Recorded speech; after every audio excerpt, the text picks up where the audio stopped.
അസ്വാഭാവികമായി ഒന്നും തന്നെ ആ കാര്യത്തിലില്ല എന്ന് എനിക്കും ബോധ്യമുണ്ട്. അത് കണ്ട ലോകമെമ്പാടുമുള്ള മനുഷ്യർക്കും ബോധ്യമുണ്ട്. അതിലൊരു അന്വേഷണത്തിൻ്റെ ആവശ്യമില്ല. അതിലെനിക്ക് പരാതിയില്ല. പരാതി ഉണ്ടാകുന്നത് എങ്ങനെയാണ്? ആരെങ്കിലും ബോധപൂർവ്വം ചെയ്തെങ്കിലല്ല നമുക്ക് പരാതി. അബദ്ധത്തിൽ ആർക്കും എവിടെയും ഒരു ആൾക്കൂട്ടത്തിൽ സംഭവിക്കാൻ സാധ്യതയുള്ളൊരു കാര്യം മാത്രമാണ്. അതിലൊരു പ്രശ്നം ഈശ്വരാനുഗ്രഹത്തിന് എനിക്ക് വലിയ പരിക്കും പറ്റിയില്ല. അന്നേരം ഉണ്ടായ വേദനയും നീറ്റിലും ഒഴിച്ച്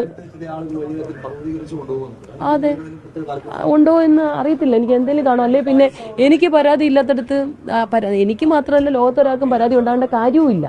നമ്മുടെ ഒരു ആൾക്കൂട്ടത്തിൽ അതും സന്തോഷമുള്ളൊരു നിമിഷങ്ങളിൽ ആ സന്തോഷം പങ്കിടാൻ പായസം കൊണ്ടുവന്ന് ആൾക്കൂട്ടത്തിലായതുകൊണ്ട് മുദ്രാവാക്യം വിളിയുടെ ഇടയിൽ കൈ തട്ടിപ്പോയി.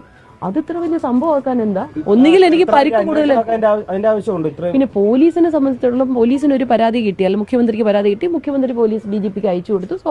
പോലീസിന്റെ സ്വാഭാവിക നടപടിക്രമമായിരിക്കും. അത് വേണ്ട എന്നും പറഞ്ഞുകൊണ്ട് അന്വേഷണം ആവശ്യമില്ല എന്നും പറഞ്ഞ് ഞാൻ DGPക്ക് കത്ത് അയച്ചിട്ടുണ്ട്. അതൊക്കെ വെറുതെ ആളുകളിൽ കുറ്റം ചാർത്തുന്നതാ. ഇപ്പൊ ഇവിടെ നമ്മൾ നിൽക്കുന്നു, ബാക്കിൽ നിന്ന് ഒരാൾ എന്തെങ്കിലും നമുക്ക് തരാൻ ശ്രമിക്കുന്നത് ബോധപൂർവമാണോ? ഇപ്പൊ ഞാൻ ചോദിക്കട്ടെ, താങ്കൾ മൈക്ക് കൊണ്ട് എൻ്റെ അടുത്ത് വയ്ക്കുന്നു. അല്ല, ഞാൻ ചോദിക്കട്ടെ, താങ്കൾ മൈക്ക് വയ്ക്കുന്നു, അബദ്ധത്തിൽ മൈക്കൊന്ന് എൻ്റെ ദേഹത്ത് തട്ടിയാൽ അത് അബദ്ധം മാത്രമാണ്.